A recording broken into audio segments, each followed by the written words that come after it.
tengo que ir a casa porque ahora trabajamos en un programa de televisión en Castilla y León que se llama Historietas de Segovia.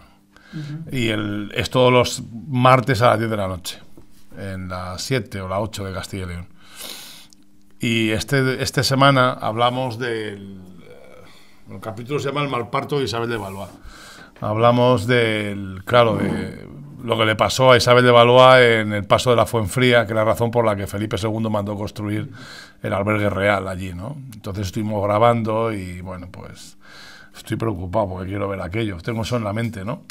Y a ver tanto tercio y tanto Habsburgo. Bueno, ahí vemos al gran capitán, que es el que más vale de todos estos, ¿no? Porque yo no soy muy partidario de los Habsburgo, fíjate. No es que no sean muy partidarios, es que no me han gustado nunca demasiado. No. Quizás un poco Carlos II, que está vilipendiado y considerado una piltrafa de ser humano, y fue mucho mejor. ¿Eh? No creas, tío, que era tanto.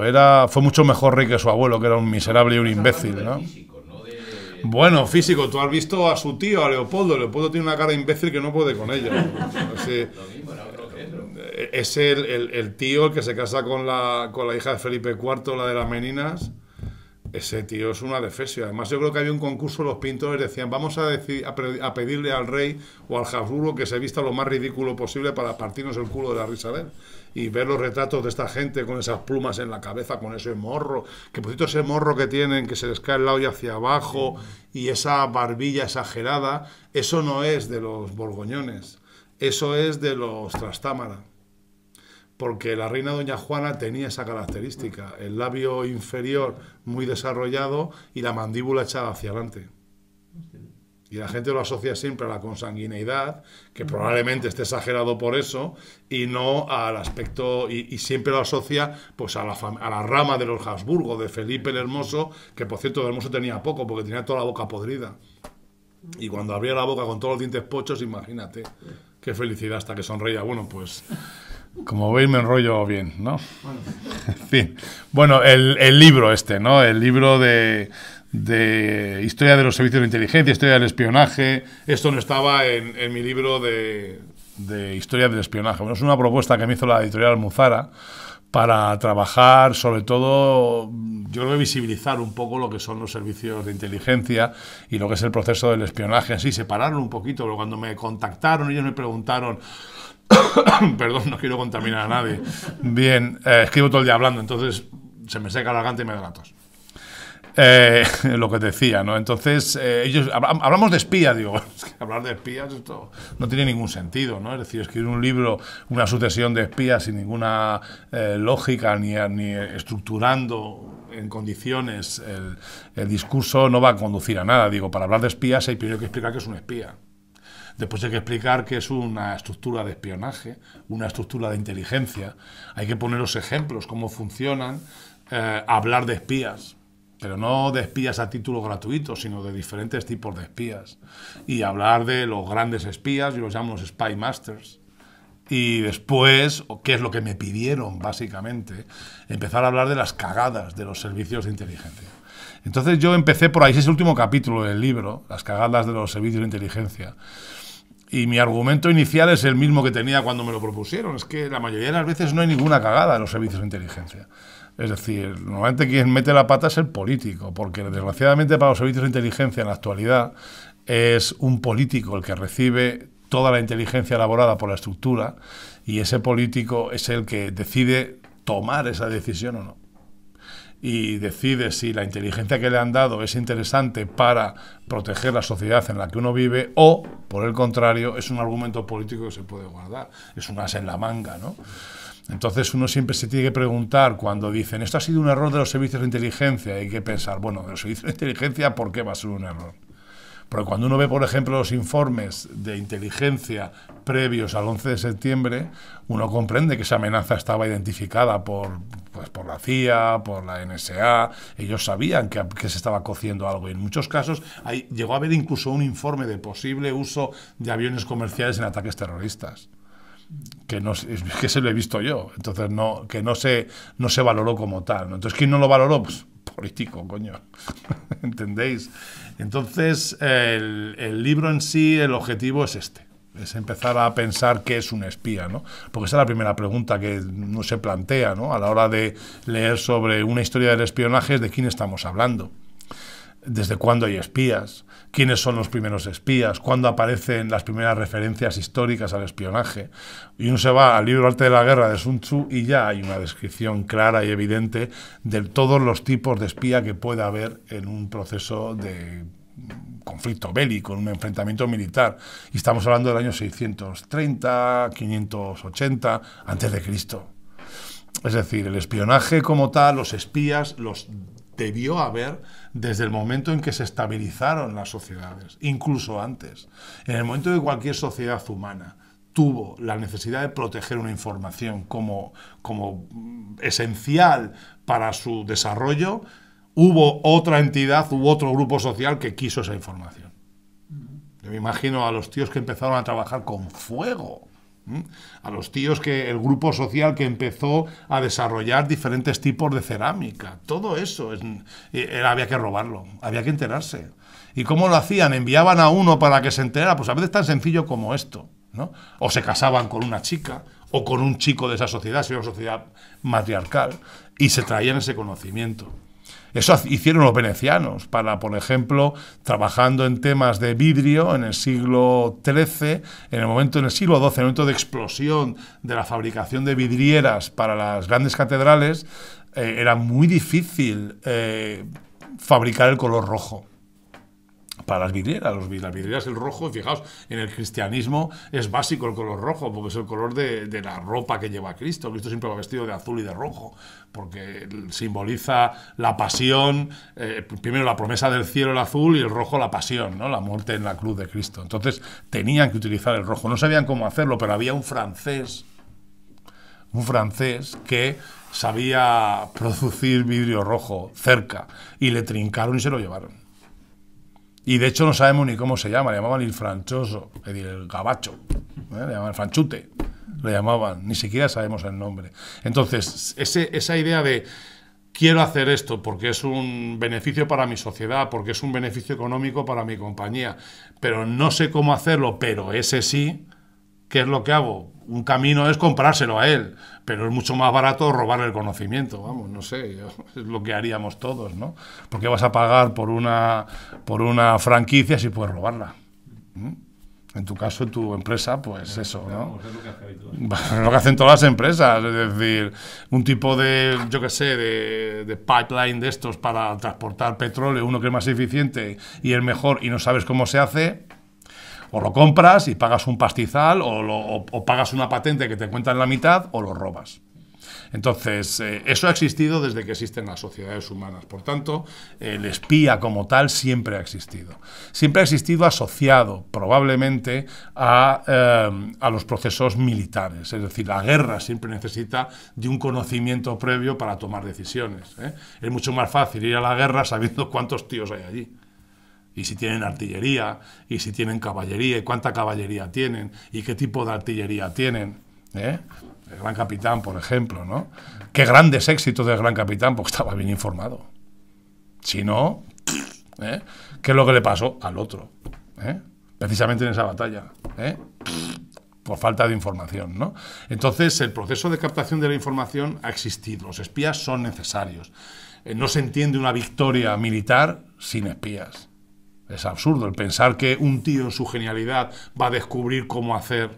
Los grandes capitanes de la historia estaban muy bien informados, porque si no tenían mucha suerte. Napoleón, todas sus victorias se basan en la genialidad y en el uso de unos buenos servicios de inteligencia. Francia tenía a uno de los grandes spy masters, uno de los grandes organizadores de estructuras de espionaje, que fue Fouché, que es el que sucede en la estructura de inteligencia al primer gran spy master francés, que es el el cardenal duque de Richelieu.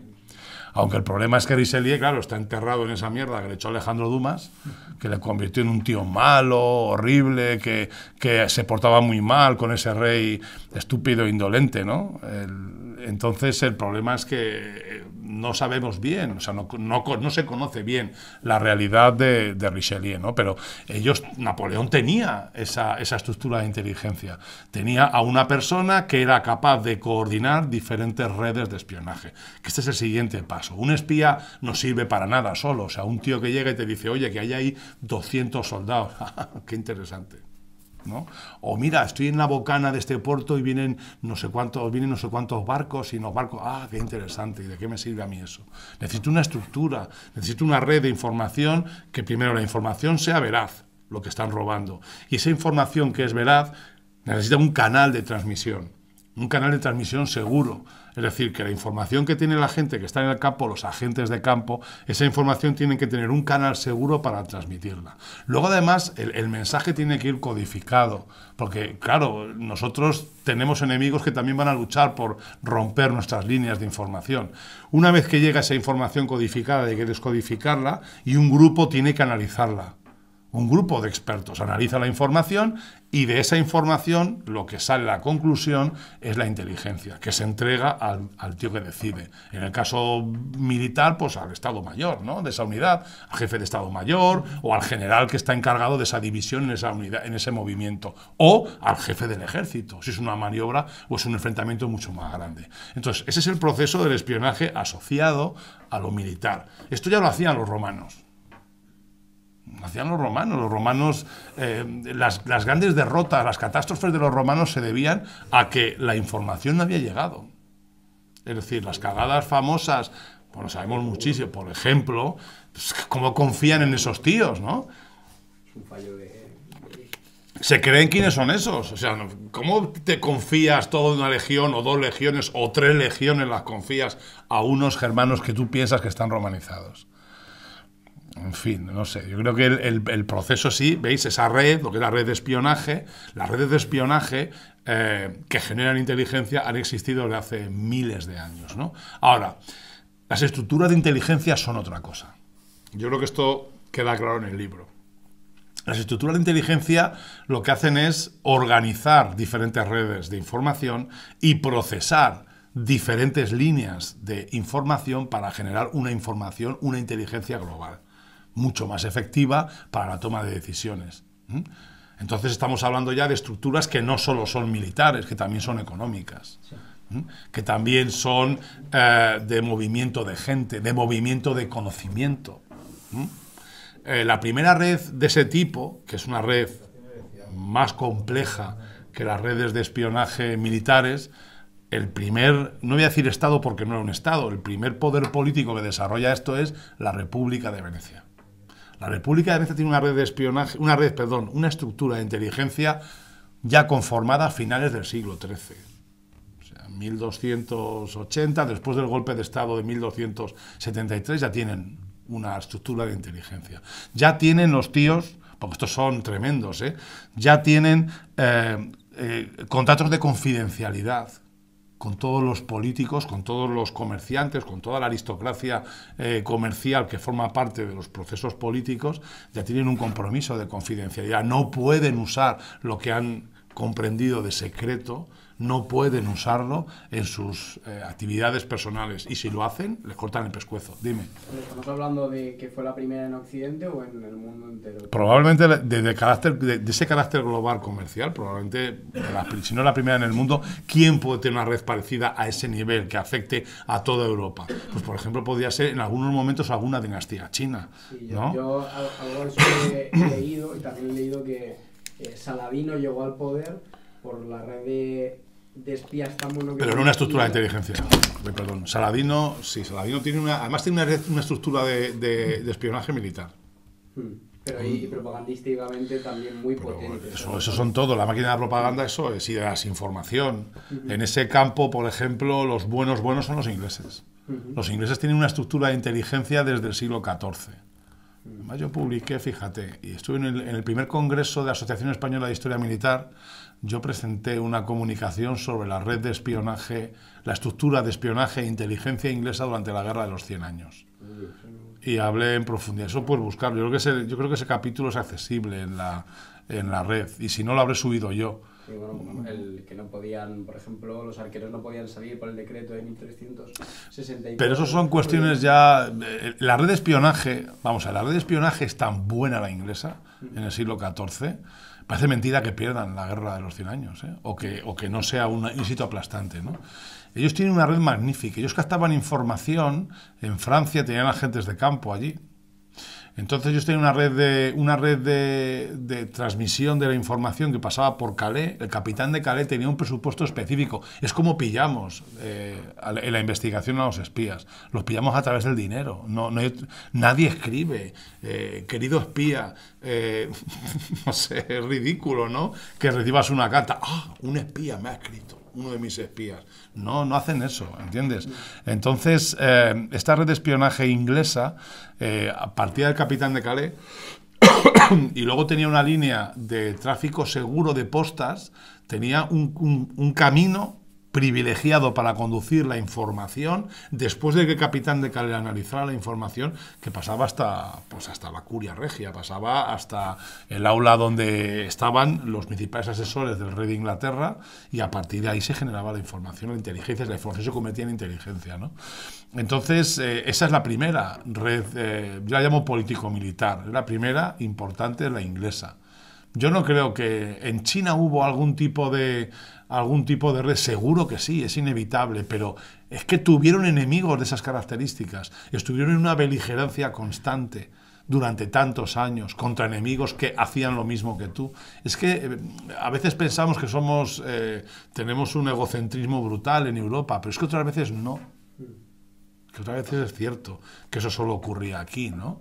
Yo te lo he preguntado por el hecho que está bien, la pregunta es fantástica. Te quiero decir que sí, que en Europa se generan. De hecho, Europa, en la potencia económica, militar, bueno, en Europa es evidente. Desde el siglo XIII en adelante, que ya empieza el declive del Islam, sobre todo en la península ibérica, y en Occidente igual, y en Norte de África, hasta que llegan los turcos luego.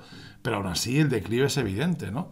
Entonces, las estructuras político-administrativas, económicas que se generan en Europa son muy poderosas, ¿no? Y la prueba es que en el siglo XIX, cuando ya acceden al contacto entre China y Occidente, Occidente coloniza China, ¿no? Y China está colonizada hasta la revolución de Mao, ¿no? Entonces, quiero decirte que también hay mucha mitología. Yo cuando estudio la historia de China, y esto tampoco es, yo creo que es algo, no sé, no trato de despreciar la cultura china, pero es todo mitología. Sí. Yo recuerdo mi primera presentación en la universidad fue la historia de China antigua. Y yo me acuerdo de mi profesor, que era Moxó, un medievalista famosísimo, yo le decía, pero si esto todo es... Si hablan de miles de años como quien habla de pipas. Es decir, esto es todo... Sí, hay muchas imprecisiones en la historia de Es todo ficción. Empiezan a hablar el año 3000 antes de Cristo, pero 3000 antes de Cristo aquí éramos ni celtíberos éramos en la península ibérica. Claro, y ellos te hablan ya que ya hacían papel, pólvora, tal. Digo, joder, pues no se expandieron. Claro, son la construcción de civilizaciones equivocadas. Ocurre lo mismo, por ejemplo, con Egipto. Los egipcios tenían redes de inteligencia, de espionaje, claro. Pero el problema de Egipto no era lo que había hacia el norte, eran los problemas que tenían hacia el sur, la penetración de las civilizaciones centroafricanas y subsaharianas, que estaban permanentemente atacando las bases del Nilo. Entonces, no sé, todo es mucho más complicado generalmente de lo que se plantea. Entonces, estas redes de información, estas estructuras de inteligencia, para que un Estado o un territorio, porque no me gusta hablar de Estados y mucho menos en la Edad Media, para que un territorio, un reino, una república comercial, constituya una estructura de inteligencia y de espionaje, básicamente necesita o un conflicto militar permanente para que se institucionalice ese proceso, o necesita proteger un factor económico estratégico, que son las razones básicas que explican la institucionalización de estas redes de espionaje. Es decir, en Inglaterra crean la figura del Spy Master precisamente por la Guerra de los 100 años. Porque es un conflicto señorial, territorial permanente muy grave para los intereses del rey. No os olvidéis que es el rey quien paga a estos espías, y los paga con su economía, con su dinero secreto, que se dice, ¿eh? Pero secreto no significa misterioso, sino que significa dinero básicamente privado. La palabra secreto significa privado. No significa... Siempre ahora asociamos, es secreto, que es misterioso, que nadie lo sabe, no. Es decir, lo que tengo aquí en el monedero es mi dinero secreto, ¿entendéis? Es mi dinero, no el vuestro. No sé si vale la comparación, ¿no? Entonces, básicamente, ese conflicto permanente obliga a que estas entidades políticas, en este caso el Reino de Inglaterra, estructure esa captación de información y la institucionalice. Y cree un oficial, hoy diríamos un funcionario, que capitalice el control de esas redes, que generalmente casi nadie sabía quién era. Creo que es el rey Eduardo III el que su spy master era el caballerizo. Era el tío encargado de las caballerizas, nadie sabía que ese tío era el spy master. Básicamente porque maneja un dinero que no quiere que lo sepa el rey y seguro porque solo quiere el rey tiene que saber quién es. La segunda red que se estructura, no, es la primera realmente porque es anterior, ya os he avisado de ella, que es la estructura veneciana asociada al factor económico. Los venecianos son los primeros que crean la figura del embajador residente. Hasta entonces no había embajadores, había heraldos. Cuando un rey quería comunicar algo a otro rey, o un noble, un señor quería comunicar con otro, enviaba un heraldo. Buscaba a alguien de su máxima confianza, generalmente un aristócrata, porque eran de fiar. Porque ya sabéis que el pueblo y la burguesía pues eran gentuza miserable, de baja estofa, incapaces de mantener un secreto, ¿no? Bueno, así es como se los define, ¿no? La gentuza, ¿no? Entonces llevaban a los aristócratas. Entonces el heraldo era alguien de mucho prestigio. ¿Qué ocurre? Que en la guerra, por ejemplo, de las dos rosas, uno de los reyes ingleses utiliza a los heraldos para espiar a las personas a las que va a visitar. Claro, un desprestigio tremendo para los heraldos, ¿no? Entonces los venecianos crean la imagen del embajador.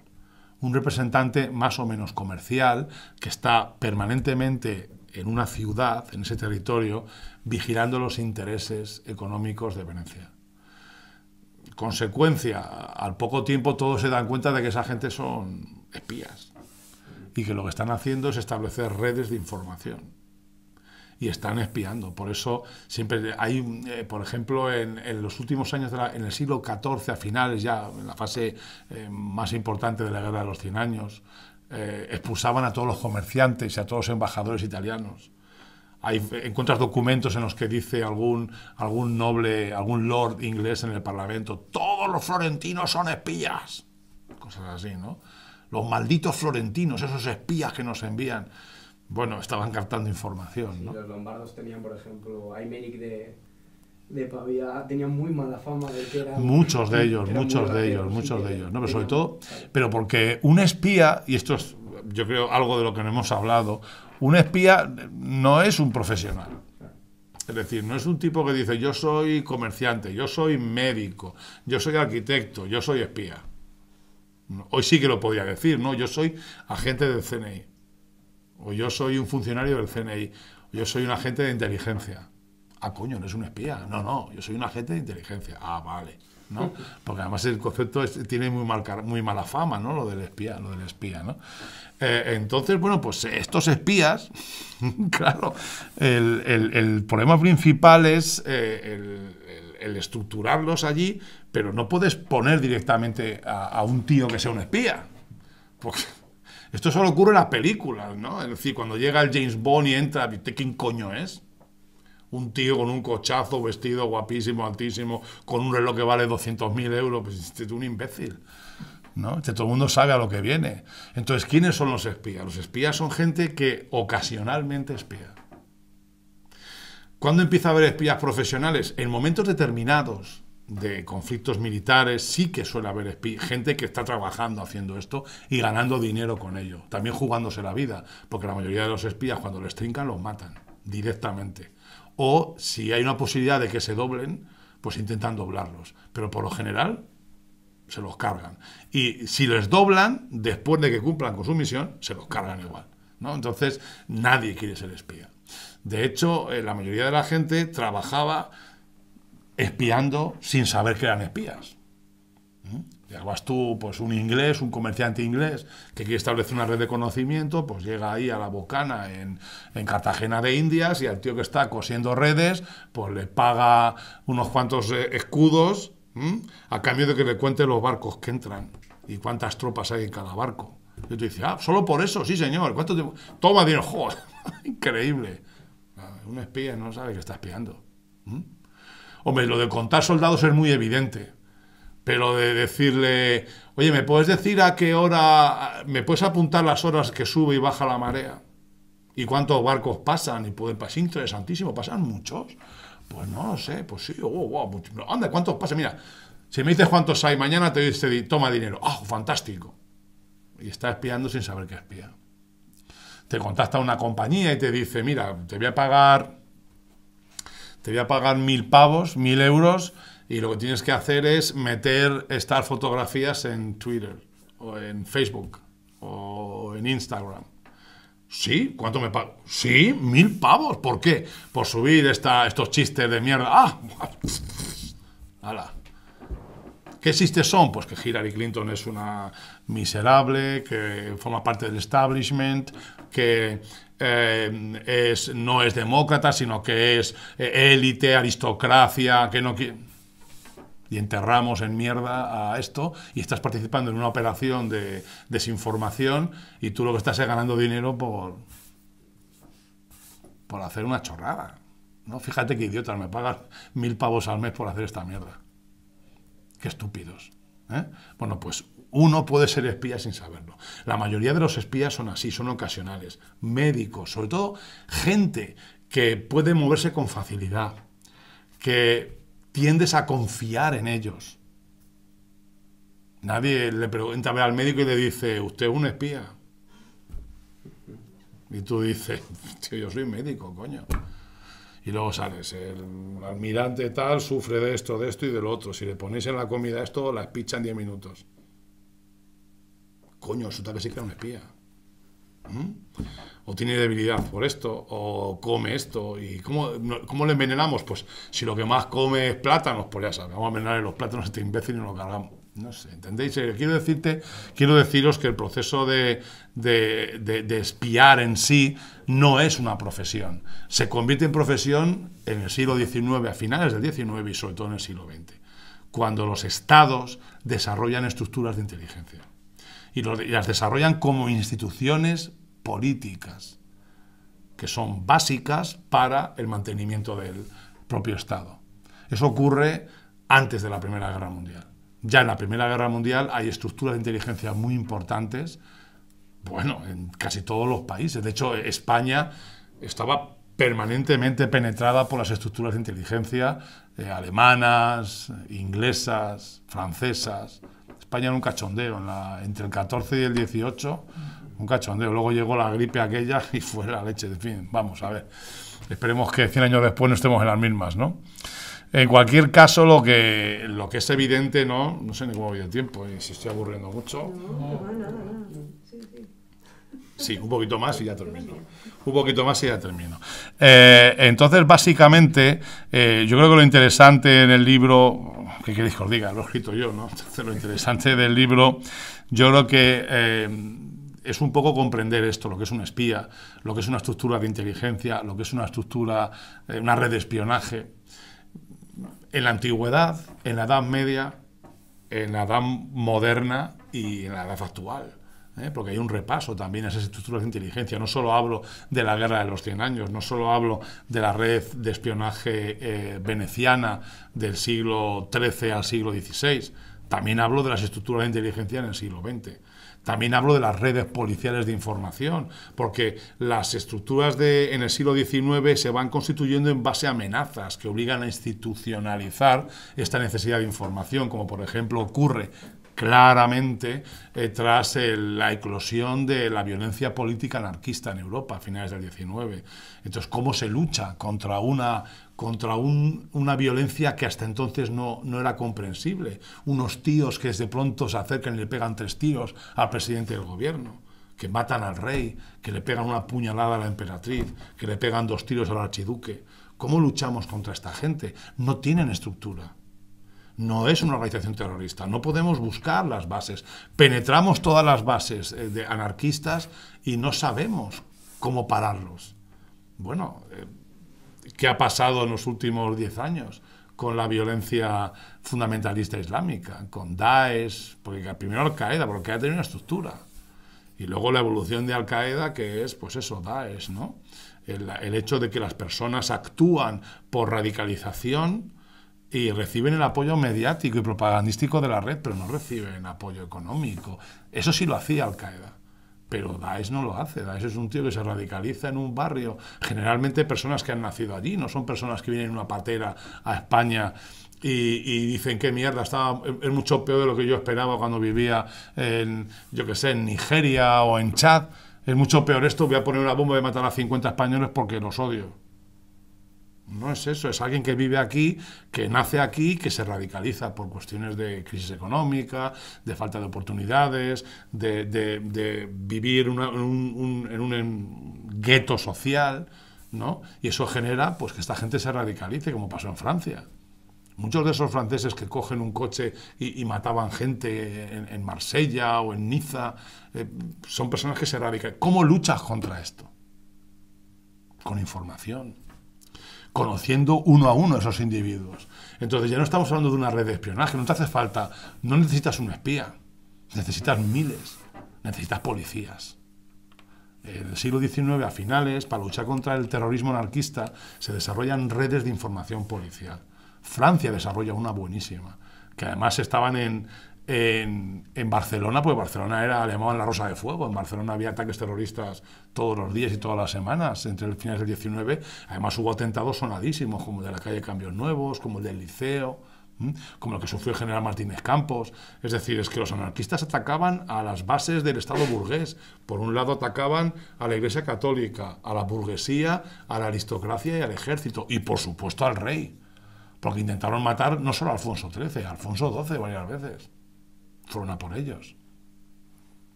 Intentaron cargarse hasta la monja de las Llagas, que era el Sor Patrocinio, que era la confidente de la reina Isabel II.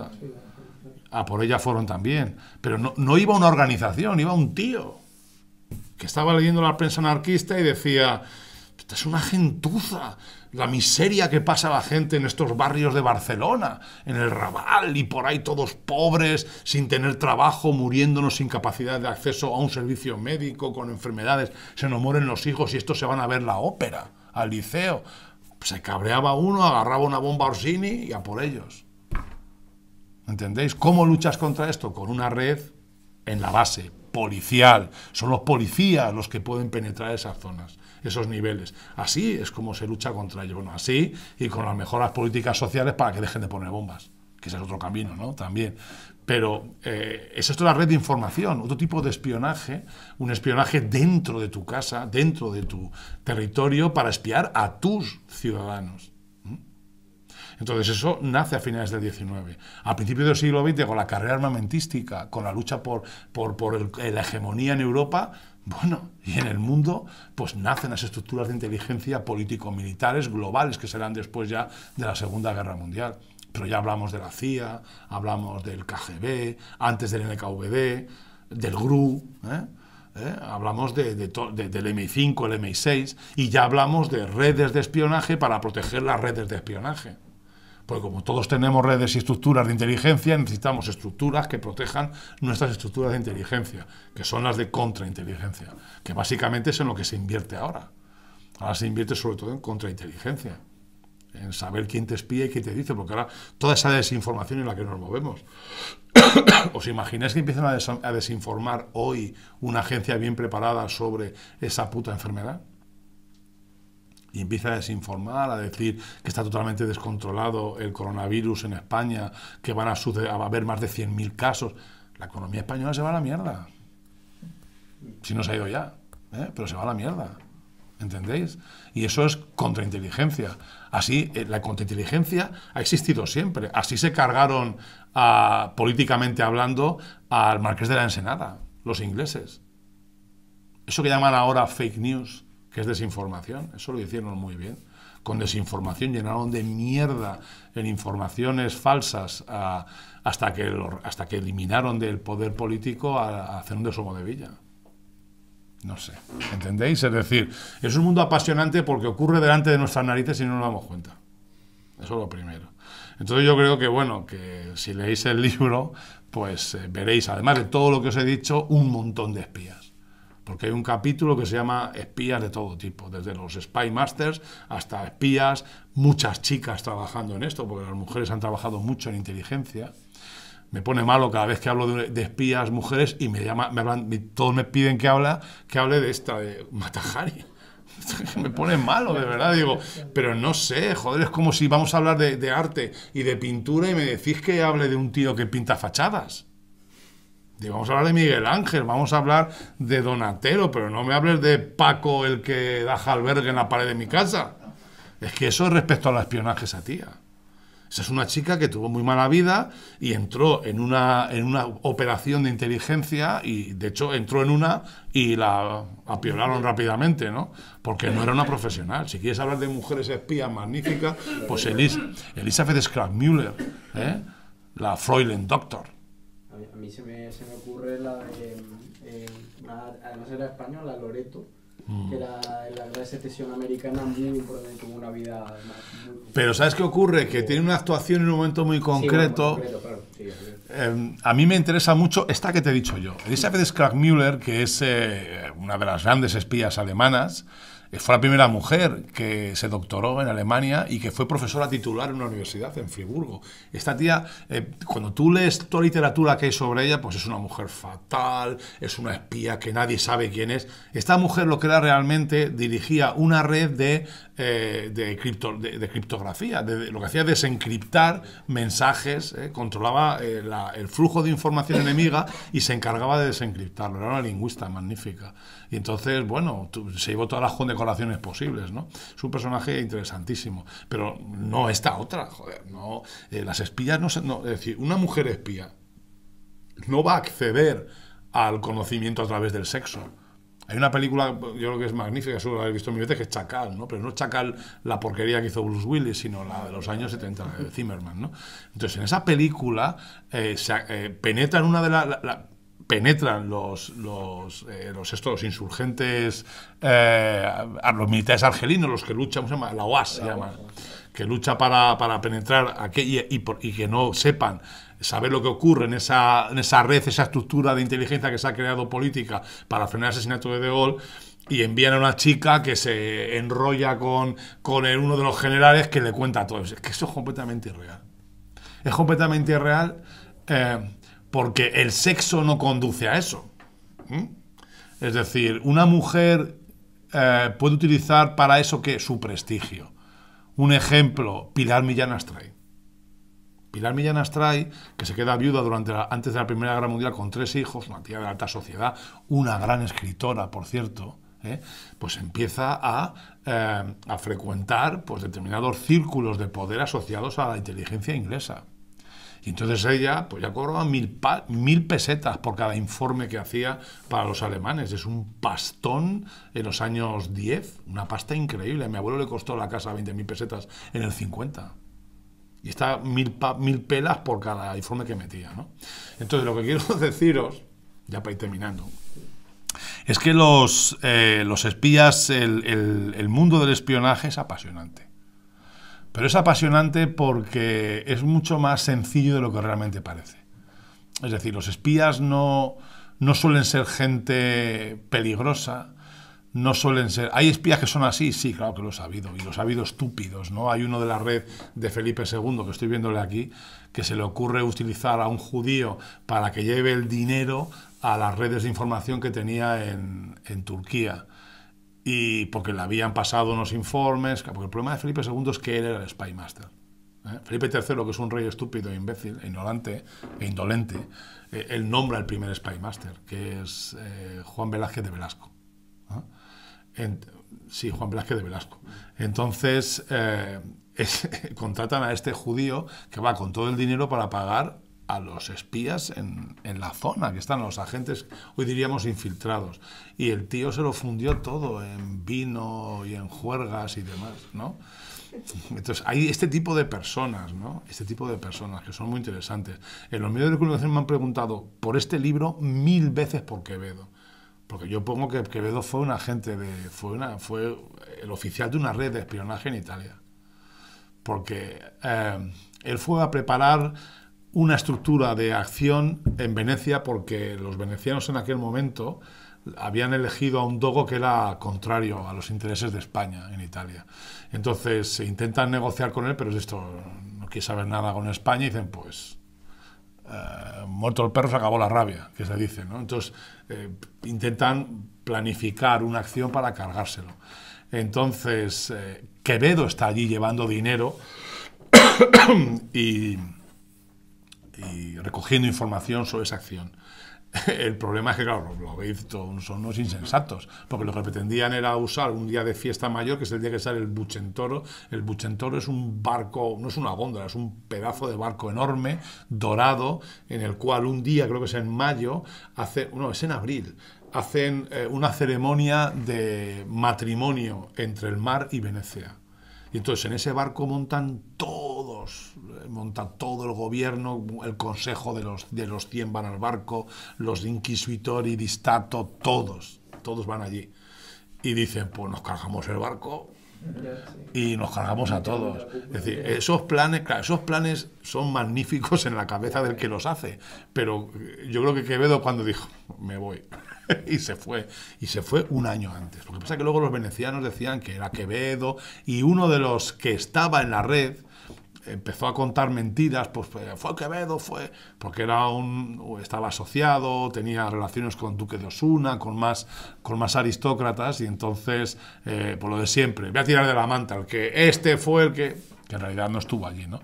Pero bueno, me preguntan por eso, hay espías muy famosos, Harry Houdini, me preguntaron esta mañana por Harry Houdini, porque el tío había demostrado que era capaz de cualquier tipo de esposas quitárselas, y la policía, sobre todo Scotland Yard, se interesaron por que diseñara este tipo de policías. Y un policía de Scotland Yard, uno de los superintendentes, le propuso trabajar en un proceso de captura de información de unos estafadores que robaban información y la transmitían fuera de Inglaterra, ¿no? Pero bueno, es que ocasionalmente, ¿no? Es apasionante. ¿Quién no querría ser espía al menos una vez en la vida, ¿no? Yo creo que ya con esto estés cumplidos, que ya os he dado una paliza de cuidado. Así que muchas gracias. ¿Ves cómo no me hacía falta un PowerPoint? Está bien. No sé si quieres... Dime. Que el amor, las relaciones sexuales no han tenido un apartado específico dentro del espionaje, como dices. Eso es en las películas, tío.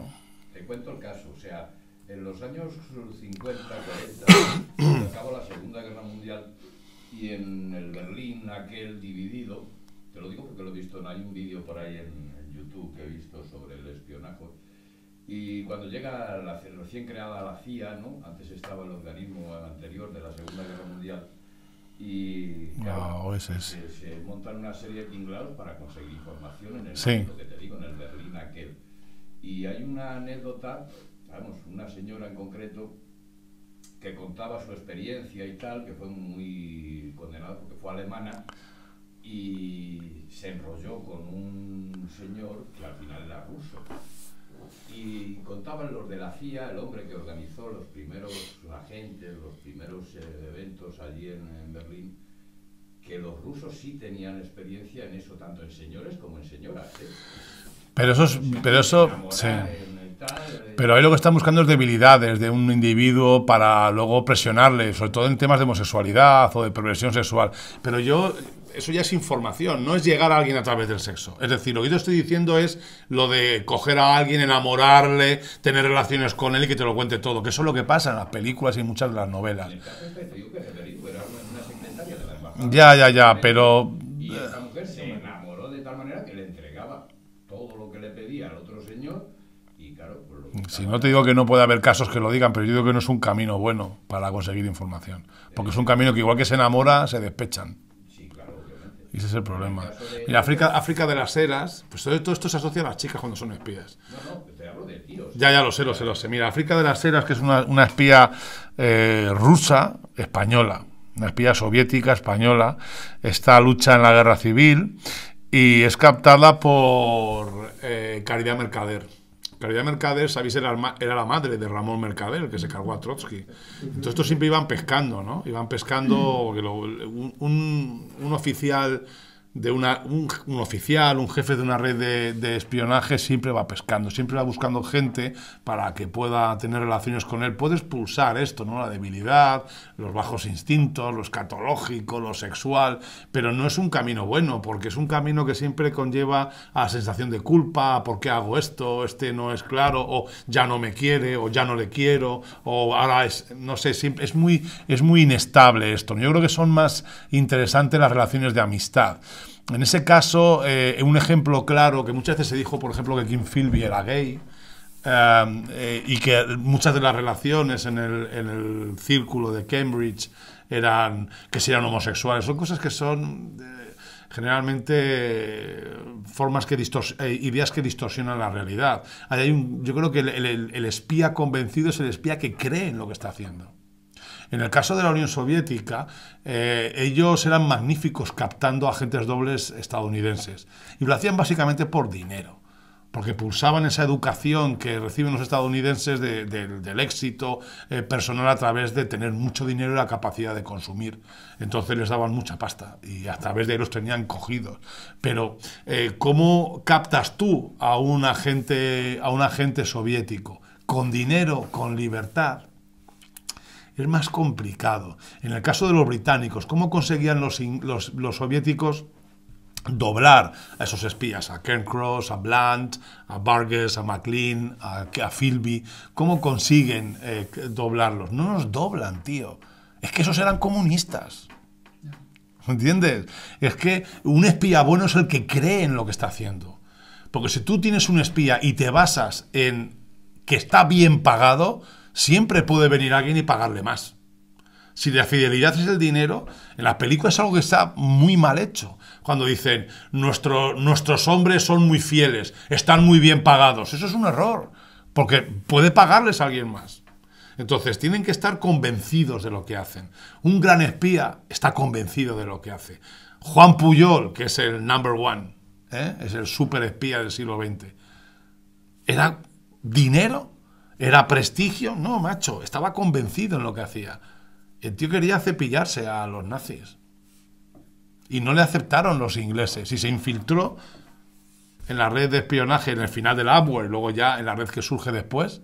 Se infiltró para demostrar a los ingleses que era un buen espía y era hábil.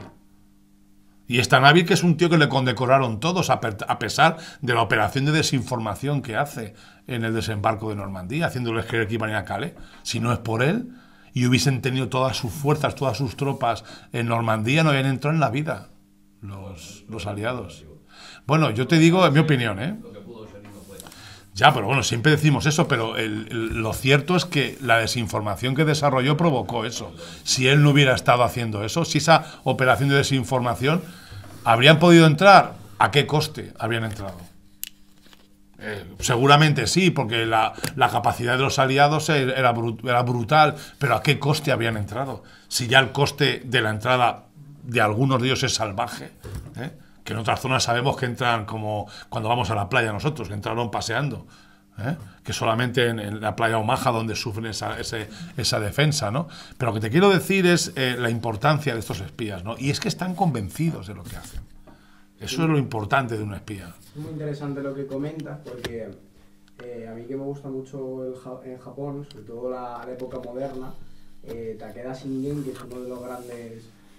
tiene una red de shinobis, de espías que se llama Japón, muy buena, porque eran sobre todo gente que, aunque sea de baja extracción social, era de la tierra y tenía una gran confianza en que un compromiso eso iba a mejorar lo que es las tierras de Shingen, y la expansión de las tierras del señor convertía a ellos, que les hacía partícipes de sus propios logros. Es el compromiso, tío. Es que eso es importantísimo. Es decir, ¿por qué el nieto de Simón Abravanel se fue a cargarse al rey de Inglaterra en el siglo XV?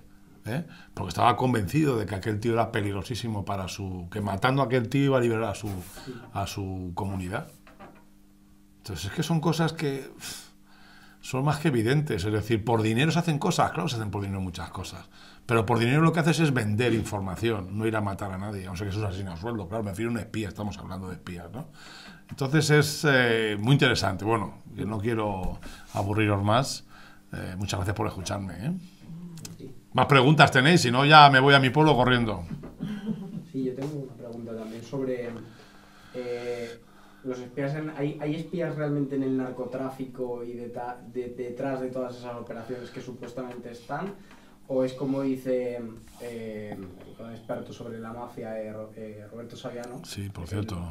Yo decir que le conozco, pero no voy a decirlo para que no lo sepa nadie. Claro que, bueno, supone que antes vivía en Nueva York, ahora no sé lo que hace.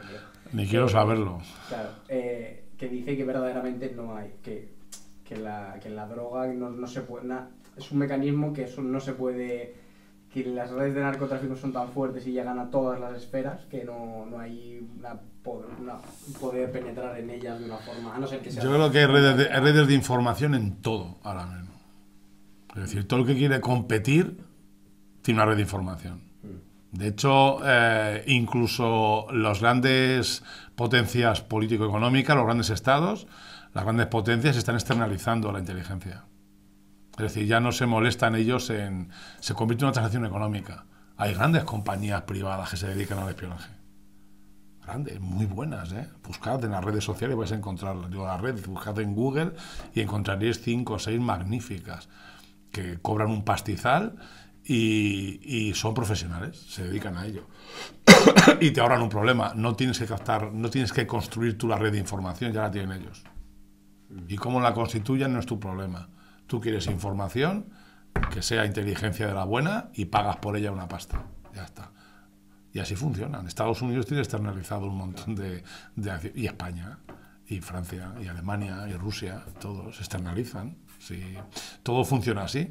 Si se externaliza todo. Entonces, hay compañías que se dedican básicamente a esto, ¿no? Entonces, todo el mundo tiene redes de información.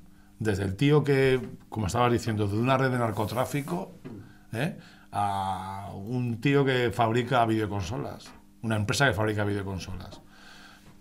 Es decir, desde las redes de los cárteles de Sinaloa y por ahí, hasta los tíos, pues sobre todo mucho más, los tíos de PlayStation, o que a lo mejor les interesa más captar lo que va a hacer, yo qué sé, Nintendo.